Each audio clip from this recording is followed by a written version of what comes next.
Hello, मी मेघा. सकाळी 5:30 वाजता घर सोडलं आणि निघालो आहे मुंबईला जाण्यासाठी. आज खूप छान वाटत होतं, कारण मुंबईला आज मी 1 महिन्यानंतर जात होते आणि तेही स्वतःची गाडी घेऊन.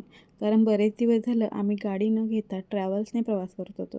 आज खूप दिवसानंतर थोडं सामान घेऊन जायचं होतं, म्हणून मस्त गाडीने जायचं ठरवलं. मध्ये थांबले नाश्त्यासाठी आणि तिथलं वातावरण तर खूप भारी होतं. 5 ते 6 वेळा मी इथं थांबली आणि इथलं इडली सांबार मला खूप आवडतं. पण यावेळी इडली रव्याची होती. ती काही तेवढी नाही आवडली.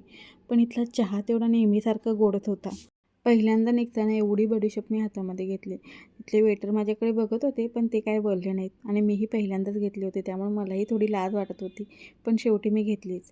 त्यानंतर माळशेजचा हा घाट उतरून खाली आलो. येताना झोप यायला लागली होती. पण आहोंनी सांगितलं होतं, "तू झोपलीस तर मीही झोपणार. गाडी तू चालवायची का काय करायची ते बघ." मुंबईत एंटर केल्या केल्या स्वामींचं दर्शन नाही झालं असं कधीच नाही झालं.